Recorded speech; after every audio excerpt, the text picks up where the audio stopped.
Šeit būs trešā vēstule, kas ir laikam rakstīta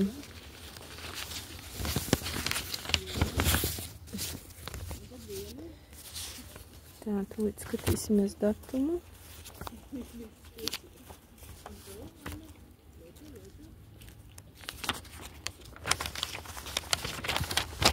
–31. augustā, 75. gads. Tā visi cilvēki te foķējās ļoti smuki. Šādi. Tā, sirsnīgs sveiciens. Tie ir cita bilde, ja vakal ir ar baznīcu. Interesanti, ar kuru. Izstās pēc turaidas. Nē, varbūt arī. Tā, sirsnīgs sveiciens. Tā kā esmu mājās, tad nolēmu tev pāris rindiņas uzrakstīt.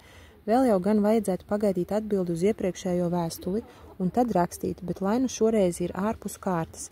Vakar bija Mārīte atbraukusi pie manīm uz Baldoni, un tad abas reizē atbraucam mājā. Mārīte sev nopirka baltu džemperi, tādu ar tām kuplajām rokām. Es sev vienai kleitai drēbi, to gan nopirku veikalā, bet no vienas kurortnieces. Tikai šaubos, vai man pietiks no 1 metra un 20 centimetriem. Man gan stāstīja, ka pietikšot, un kad pieliek sev klāt, tad arī liekas, ka vajag pietikt. Tā drēbe saucas krimplīns. Ļoti, ļoti žēl, ka es nedabūju uz tavu mazo snīpīti palūrēt, kad biji mājā. Es nezinu, kam dēļ to piekdienu gaidīju tevi Baldonē. Visu laiku likās, ka tu atbrauksi. Laikam jūtu, ka tu esi tuvāk pabraukusi. Mārītei došu šūt Baldonē. Jau sarunāju. Rītā nodosim, jo sestdienā nestrādā Baldonē sadzīves pakalpojumi. Tālāk nākamais. Man tagad jaunadēļ jāsāk meklēt dokumenti, kādus jaunu vajag no daktariem, lai izietu to komisiju sakarā ar grupu. Ivars bija šorīt atbraucis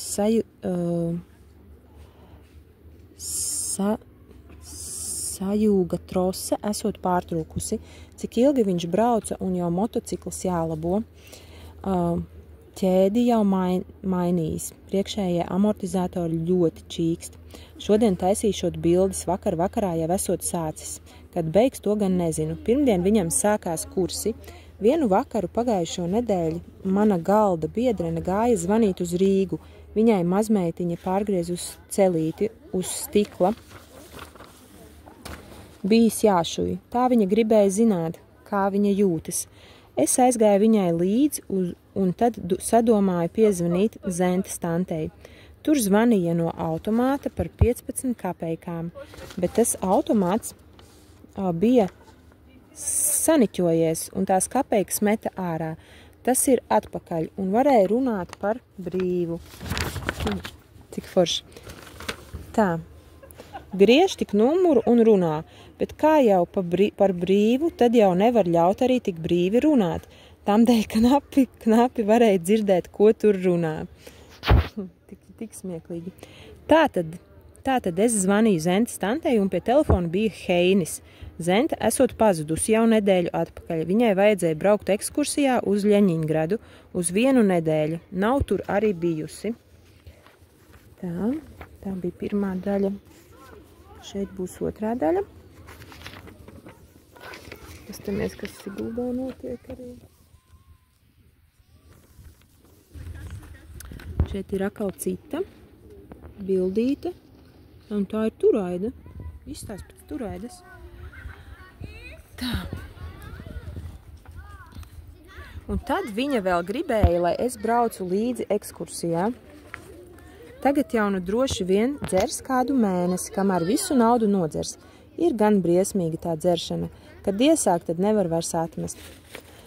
Tagad vēl tas atbild uz tavu iepriekšējo vēstuli. Tu biji rakstījusi, lai aizēju uz mežu pastaigāties, kad atbrauc. Tas ir pagājušo sestdienu mājās. Un palasot sēnes, es jau tā arī izdarīju, lai gan tavu vēstuli saņēmu pēc tam pirmdienā. Bet redzi, kas par lietu. Mēs visas 3. Es, Māra, Spodra, neredzējām pat vienu sēnīti. Dabujām tikai kādus 15 riekstus, un to turpat mežā noēdām. Nu, kas sanāca ar to lielo akmeni? Dabūja viņu izkustināt vai arī nē? Tās stirniņas kādu baru tu varētu atzīt arī pie mums, tad man arī būtu uz ko paskatīties.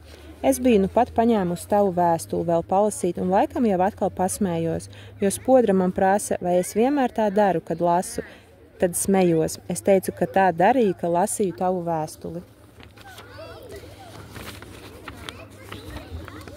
Tā, viņa teica, un ja nu kāds skatās, tad es viņai atbildēju, ka es biju viena pati un neviens uz manīm neskatījās. Tagad spodra aizgāja Mārai svārkus šūt. Vai viņa sašūs, to gan nezinu. Tētis un Māra taisa teļiem aploku un man jāiet tomāti nolasīt, jo citādi var sasalt. Šorīt jau bija neliela salna, kad citu nakti nav lielāka, tamdēļ jālasa nost.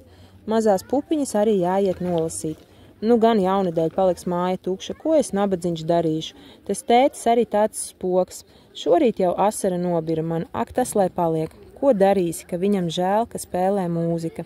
Grūti jau man būs, tā vismaz spodra vēl bija, bet nu tikai Māra. Un tomēr labi, ka ir kaut viens. Mārai jau būs vēl trakāk, viņa tāda bailīga no tumsas, bet varbūt pieradīs. Tagad beigšu un gaidīšu kādu mazu, nē labā gan tikpat garu vēstuli kā iepriekšējo. Sirsnīgi sveicieni no māsiņām un no manis arī. Ļoti gaidu vēstuli, kā gāja pa kāzām. Visu mīļu, mammiņa. Tu vari viņu papājāt. Viņu var pājāt, to melno.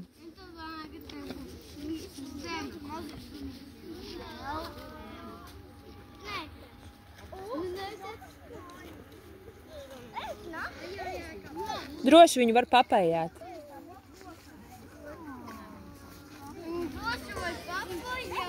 Jā, droši var papājāt. Smuki tie pelikāniņi.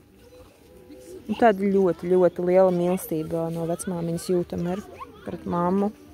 Un vispār pret viņas dzīvi un būšanu mammai, pret visiem bērniem.